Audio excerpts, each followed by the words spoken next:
So when I'm going out and having meetings at the minute, a question keeps coming up which is quite regular, and that is, James, should I be buying a property here in the UAE? Should we go from renting to buying? And there's a few variables that you need to consider because it's not a straightforward answer. The obvious reasons why you would want to buy is, if I buy the property for 10 years, instead of paying the rent, after 10 years, roughly the equivalent, you'll own the house. That's kind of like the standard thing that people say. The second thing is that there's always new projects coming around and we get called all the time and things are attractive. And especially at the moment, there's more demand than there is supply. So house prices are going up.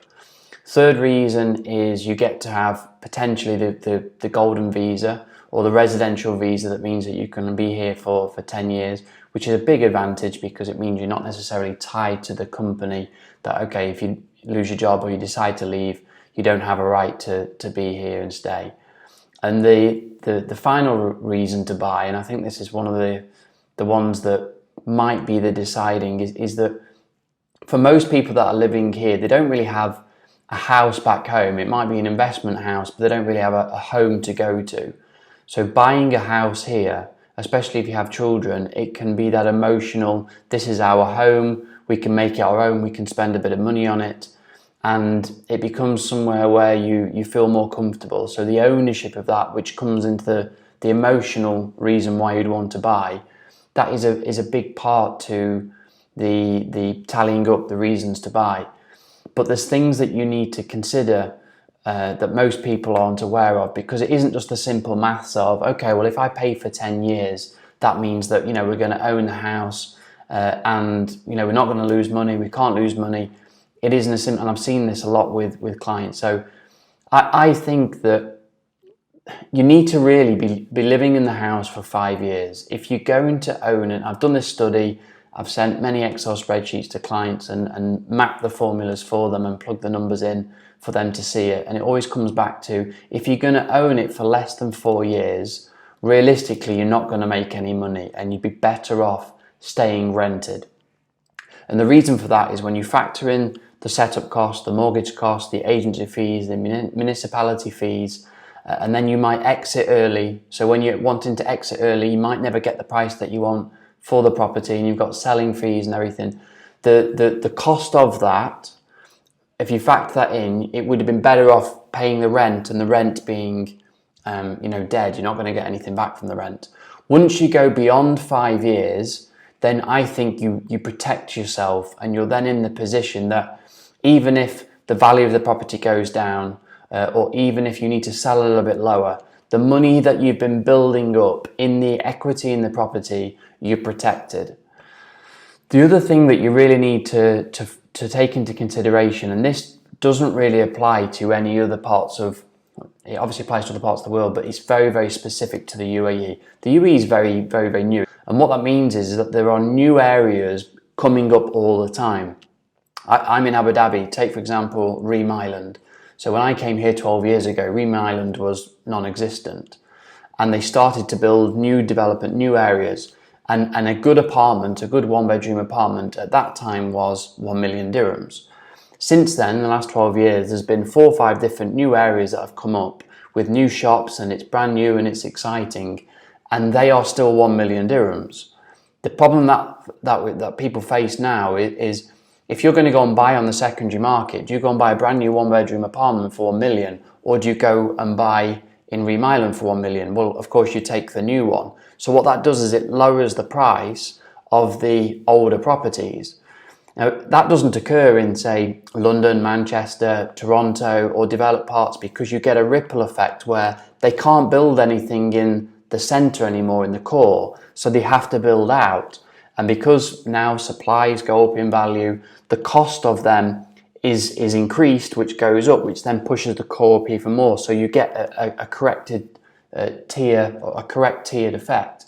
Because everything is so new in the UAE, and you've got barren parts of land which then they start to develop, and they build beautiful looking apartments and developments, and they're learning each time. So it gets nicer looking, it gets better shops, nicer full floor to ceiling glass. So people then want to buy, but the cost to produce it is the same as the one that it was 10 years ago.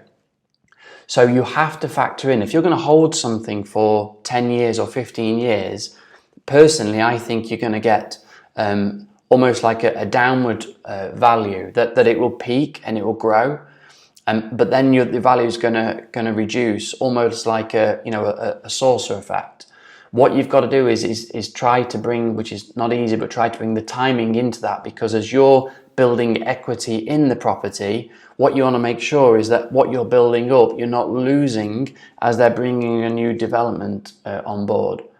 That's one of the reasons why you need to really think about, what are you buying? If you're buying something new or something that's off plan, you've probably got 5, 7, 8 years before maybe it starts to downvalue. And I know it doesn't apply to every single area in the UAE. Take the Palm, for example.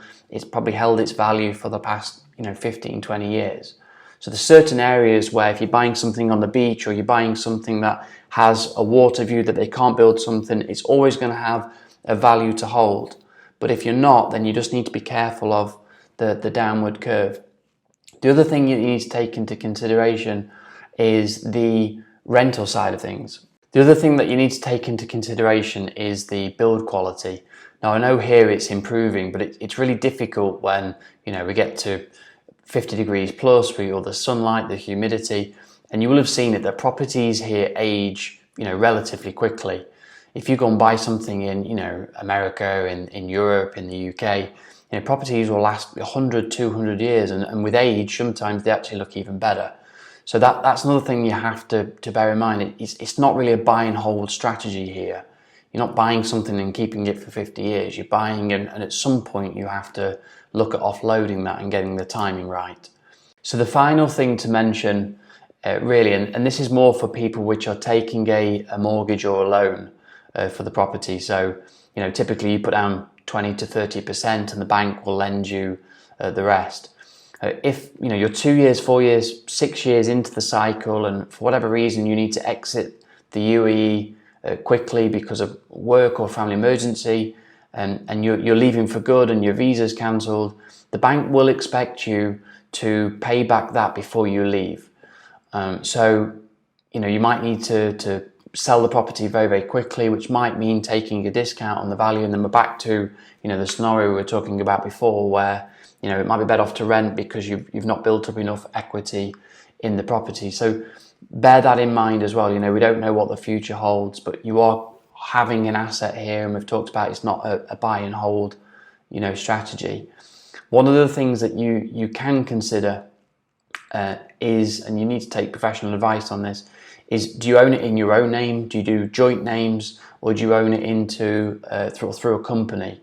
You can own it offshore, set up an SPV, they call it special purpose vehicle. You can do it in DIFC, you can do it in ADGM, where that might have advantages in the event of moving around and you not owning the property in your own name. You're owned through a company. There are higher costs associated with that because you're running it, setting up and running it. So there's a few things to consider. If you do go down that route, then it's worth taking some professional advice on